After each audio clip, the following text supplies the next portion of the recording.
চাচা এতদিন যাবৎ বাহির করলেন, ওই শুরু সময় দেখছি আপনি বাইরে গেছেন, তা বাইরে কি অবস্থা? হ্যাঁ আছে আলহামদুলিল্লাহ ভালোই। ও, তা শুরুতে আসেন দেশে না? হ্যাঁ বাতিজা তুমি দেশে কি করতেছো? আরে চাচা, এই তো বাপের একটু জমি আছে, এইগুলা চাষাবাদ করে খাইতেছি আর কি। হ্যাঁ হ্যাঁ এগুলি কি হবে? তুমি লেখাপড়া করছো, হয়তো বাইরে চলে যাও, তাহলে চাকরি বাকরি করো। শুনেন চাচা, সবাই যদি লেখাপড়া কইরা সবাই যদি বাইরে যার চাকরি করে, তাহলে আমাদের চাষাবাদের জমিগুলার কি হবে? আমরা চাষাবাদরা কি করব? আমরা যদি চাষাবাদ না করি, তা আমাদের চাষাবাদের দিক দিয়া, অর্থনৈতিক দিক দিয়া, সব দিক দিয়ে আমরা অচল হয়ে যাব। সবাই কিভাবে জানেন? লেখাপড়া করছে, হয়তো বাইরে যাবে, নয়তো চাকরি করবে, নয়তো সরকারি চাকরি করবে। কেন ভাই, এগুলা কি খারাপ কিছু?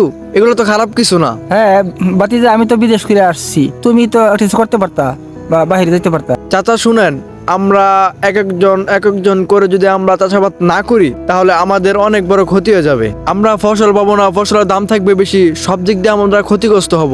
চাচা থাকেন, যাই, হ্যাঁ যাই, পরে আপনার সাথে আচ্ছা কথা হবে। ঠিক আছে। যাই, আসসালামু আলাইকুম। ওয়ালাইকুম সালাম। রিয়াদ ভাই, বীজ হচ্ছে ভেজাল। বীজ কোম্পানি সার কোম্পানির সাথে লিঙ্ক আপ করে কি বীজ তৈরি করছে, সার না দিলে চারা ফুটে না। এই দেখেন, এদিকে সার পড়ছে দেখে বীজের গুণমান ভালো দেখে এদিকে সুন্দর হয়েছে, আর এদিকে বীজের গুণমান ভালো না দেখে এদিকে দেখেন কিছুই হয় নাই। তুমি কি বলতেছো যে ওইখানে সার বেশি পড়ছে দেখে এই অবস্থা, আর ওইখানে কম পড়ছে দেখে এই অবস্থা?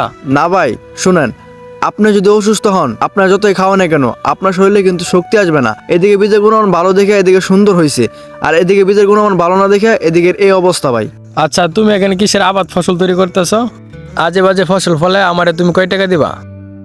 ভাই শুনেন ভাই, আমি সরিষা চাষ করছি, আপনি শহরে থাকেন, আপনি খাঁটি তেল পান না। ভাবছি আপনি এখান থেকে তেলের একটা সাবুট পাইলেন, তারপর ধান থেকে কিন্তু চালের একটা সাবুট পাইলেন, এই জন্য ভাই আমি করছি। তোরা জমি দিচ্ছি বলে তুই কি যা ইচ্ছা তাই করবি? আমি এখানে ফ্যাক্টরি দিব, পলিথিনের ফ্যাক্টরি দিব। শহরে থাকলে আমার সমস্যা হয়, আর গ্রামে তেমন চেকপোস্ট বসে না, কোনো সমস্যা হয় না, তাই আমি এই জায়গায় ফ্যাক্টরি দিব। আপনি কি বললেন? এখানে ফ্যাক্টরি দিবেন? ভাই ফ্যাক্টরি দেন না, এখানে ফ্যাক্টরি দিয়ে খুব বোকামি হবে ভাই। এই ফকিরের বাচ্চা, তুই আমার কয় টাকা দিবি? আমার জমি আমি বুঝবো। তোরা জমি দিচ্ছি বলে তুই কি যা ইচ্ছা তাই করবি? শুনেন ভাই, আমি এখানে সরিষা চাষ করছি, তারপর ধান চাষ করব, তারপর পাট চাষ করব। আমি পর্যায়ক্রমে একের পর এক চাষ করে যাব ভাই। কিন্তু ভাই আপনি যদি এখানে একটা ফ্যাক্টরি দেন, তাহলে আমাদের চাষাবাদের জমিগুলা খুব সব নষ্ট হয়ে যাবে। এখানে যদি আপনি ফ্যাক্টরি দেন, তাহলে আমাদের গ্রামের, আমাদের ইউনিয়নের 1 থেকে 150 জন লোক কিন্তু আপনার ফ্যাক্টরিতে কাজ করবে। তাতে করে কি হবে, আমাদের চাষাবাদের জমিগুলা কিন্তু নষ্ট হয়ে যাবে ভাই। ভাই আমি আরেকটা কথা কি বলি শুনেন, বাজে পানি, বাজে পদার্থ, ভাই পলিথিন কিন্তু মাটিতেও পচে না। পলিথিন যদি ভালোই হইতো, তাহলে সরকার কিন্তু ভাই নিষেধ করতো না। ভাই আমাদের চাষাবাদের জমিগুলো নষ্ট হয়ে যাক, এটা আপনার অনেক বড় বোকামি হবে। পারলে আপনার যদি ভালো না লাগে, আমার কাছ থেকে নিয়ে আপনি অন্য আরেকজনের কাছে দিতে পারেন ভাই। তারপরও প্লিজ আপনার চাষাবাদের জমিগুলো নষ্ট করেন না। আমি এত কিছু বুঝি না, তুই আমার জমি 2 দিনের ভিতরে খালি করে দিবি, এটাই বেশ।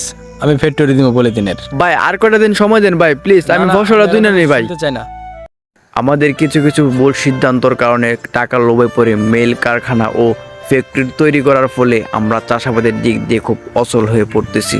যেভাবে চাষাবাদের জমিগুলো খুব নষ্ট হয়ে যেতেছে, এভাবে আমরা খুব অর্থনৈতিক দিক দিয়ে আমরা অচল হয়ে পড়ব। কাজেই চাষাবাদের জমিগুলো না নষ্ট করে আমরা চাষাবাদ করি, ফসল ফলাই, তাতে করে আমাদের জন্য মঙ্গল হবে। তো ভিডিওটা ভালো লাগলে অবশ্যই বেশি বেশি লাইক চাই। ধন্যবাদ সবাইকে, ভালো থাকবেন, আল্লাহ হাফেজ।